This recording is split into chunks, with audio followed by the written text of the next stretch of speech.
Hello students, welcome to Suresh Gyan Vihar University. Today my topic is web publishing, जो हम previous lecture में आधा पढ़ चुके हैं. Next उसके आगे, the audience is limitless since content posted on the web can be viewed by anyone in the world with an internet connection. जो आपका audience होते हैं वो limitless होते हैं. उसका कंटेंट आप कितना भी कंटेंट कहीं पे भी किसी को भी दिखा सकते हो with use of internet connection. कितना भी कंटेंट आप शेयर कर सकते हो, उसमें लिमिटलेस ऑडियंस आपको मिलेंगे. These advantages of web publishing have led to a new era of personal publishing that was not possible before. इसको आपको पर्सनली पब्लिश कर सकते हो, वेब पे भी पब्लिश कर सकते हो. Posting update on social networking websites like Facebook and Twitter is generally not considered of web publishing. ये वेब पब्लिशिंग में कंसिडर नहीं होती फेसबुक और ट्विटर, क्योंकि ये आपका पर्सनल नेटवर्किंग साइट होती है, सोशल नेटवर्किंग साइट्स होती हैं. आपका जो वेबसाइट्स होती हैं वहां पे आप कंटेंट पोस्ट कर सकते हैं. आप फेसबुक पे ट्विटर पे भी कंटेंट पोस्ट कर सकते हैं, लेकिन ये वेब पब्लिशिंग का पार्ट नहीं होता, उसमें कंसिडर नहीं होता. Instant web publishing generally refer to uploading content to unique websites. जो वेब पब्लिशिंग है जनरली वो रेफर करते हैं अपलोडिंग कंटेंट यूनिक वेबसाइट के लिए जो कंटेंट है वो अपलोड करते हैं. अब इसमें ये ध्यान रखना होता है, अगर हम कंटेंट अपलोड कर रहे हैं तो वो यूनिक होना चाहिए, कॉपीड नहीं होना चाहिए. अगर वो कॉपीड होगा, कॉपीराइट का मार्क हो जाएगा, वो आपका पब्लिश नहीं होगा. तो आपका जो कंटेंट होना चाहिए वो यूनिक होना चाहिए, तभी वो अपलोड हो पाएगा. Since web publishing does not require physical material such as paper and ink, it cost almost nothing to publish content on the website. इसमें आपको कोई भी चीज फिजिकली मैटर जो पब्लिश करना है उसके लिए कोई कंटेंट की कोई पेपर और पेन की जरूरत नहीं होती है. आप बिना विदाउट पेपर पेन के आप उस कंटेंट को वेबसाइट पे पब्लिश कर सकते हैं. ऑलमोस्ट उसकी कॉस्ट बहुत मिनिमम कॉस्ट आती है, ना के बराबर. जो आप बेसिक इंटरनेट यूज करते हो डेली यूज में, उसी इंटरनेट से आप पब्लिश कर सकते हो. Therefore, anyone with the three requirements above can be web publishers. A person or company that upload, create and edit content on web pages. One who maintain और manage a web pages. एक person या एक company उसको web publisher है, उसको upload करेगी, create करेगी, edit करेगी कंटेंट को, और उसके बाद उसको वेबसाइट पे डालेंगी, अपलोड करेंगे, फिर मेंटेन करेंगे, उसको मैनेज करेंगे वेब पेजेस को, कैसे वर्क करना है, कुछ अपडेशन करना है, वो सारी चीजें वो उसमें होंगी. उसके बाद ये सॉफ्टवेयर प्रोग्राम और application use to create web pages. फिर हम वेब पेजेस बनाने के लिए सॉफ्टवेयर प्रोग्राम या एप्लीकेशन का यूज करते हैं. तो ये आपका लिंक है एक किसी भी इंटरप्राइज का वेब पब्लिशर का लिंक है, जो यहाँ पे नीचे शो हो रहा है आपको. आप ये देख सकते हैं. Web hosting. सबसे पहले आपको ये पता होना चाहिए डोमेन हमने पढ़ लिया प्रीवियस लेक्चर में. डोमेन मतलब आप इंटरनेट में कोई स्पेस परचेज कर रहे हो, दैट इज कॉल्ड डोमेन. आपने डोमेन परचेज किया है. कहीं भी आप रहते हो, घर परचेज करते हो, फिजिकली भी आप रहते हो तो घर परचेज करते हो, ठीक है. परचेज करने के बाद फिर आप वहां रहते हो, बिना परचेज करे आप वहां नहीं रह सकते.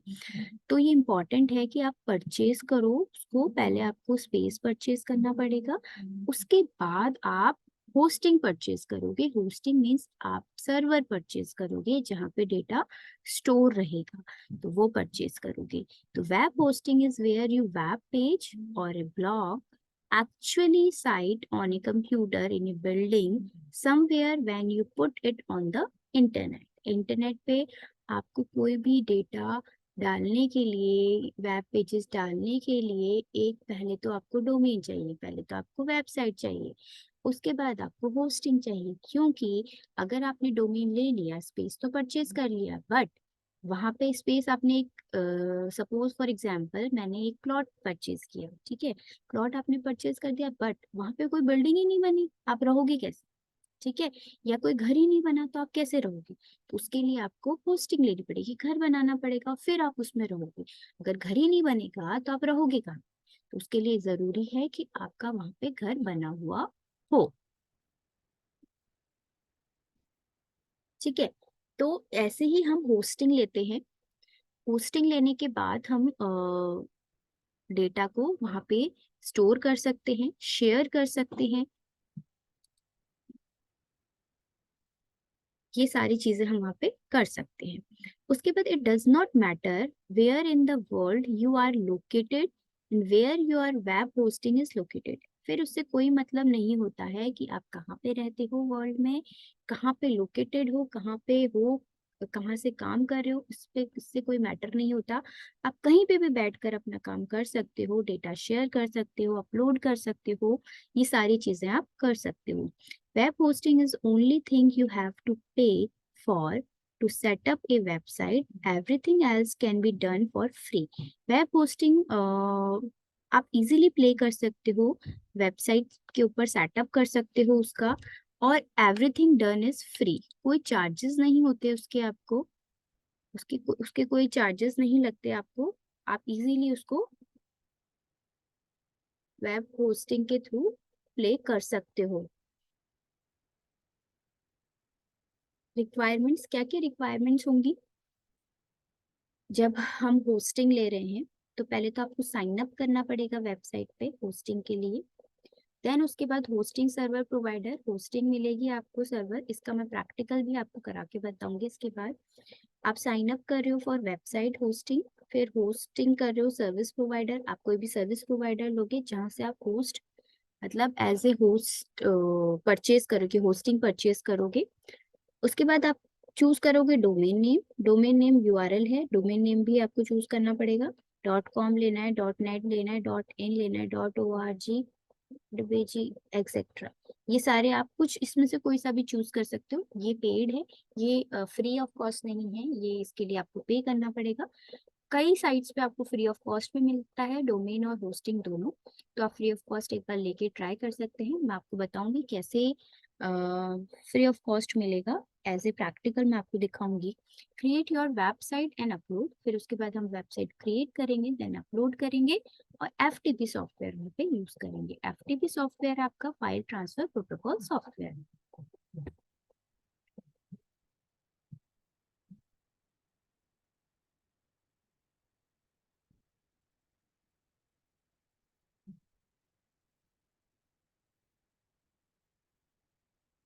Domain name.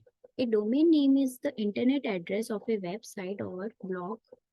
For example, www.yahoo.com, www.microsoft.com.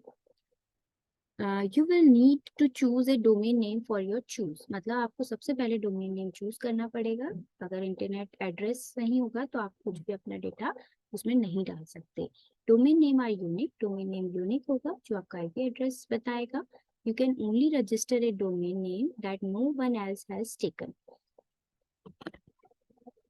आपको उसको रजिस्टर करना ही पड़ेगा, तभी आपको इंटरनेट पे आपका जो वेबसाइट है वो शो होगी। Most good short name were taken years ago. Short name ही आपको लेने होते हैं। आपको ज्यादा बड़ा नेम लेंगे तो लिखने में, टाइप करने में, समझने में थोड़ा टाइम लगेगा यूजर्स को। If the name you want to taken, try adding a descriptive word to the end. Descriptive word जो आपकी कोई भी कंपनी का नेम डाल रहे हो, पर्सनल डाल, जो भी डाल रहे हो आप, वेबसाइट जो भी चूज कर रहे हो, तो ऐसे लिखो जो आपकी कंपनी को शो कर रहा है, ठीक है, आपके प्रोफेशन को शो कर रहा है। ठीक है, for example forstrile.com will definitely will take, but for Postreal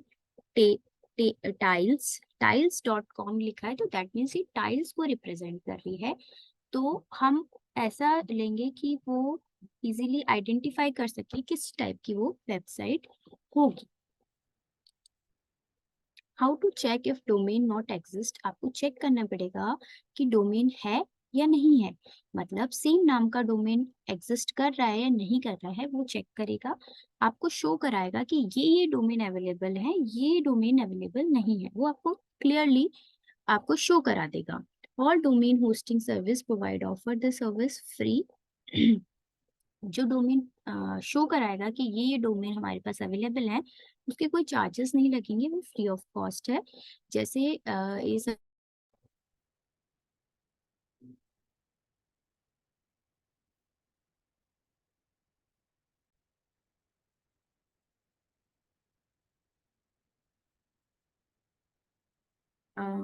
domain name, आपको सबसे पहले डोमेन लेना पड़ेगा। इसके लिए आपका डोमेन होस्टिंग सर्विस प्रोवाइडर होते हैं आपके। GoDaddy.com है आपका, जैसे www.net4.in है, ये आपके सर्विस प्रोवाइडर्स हैं जो आप यूज करते हो इनको।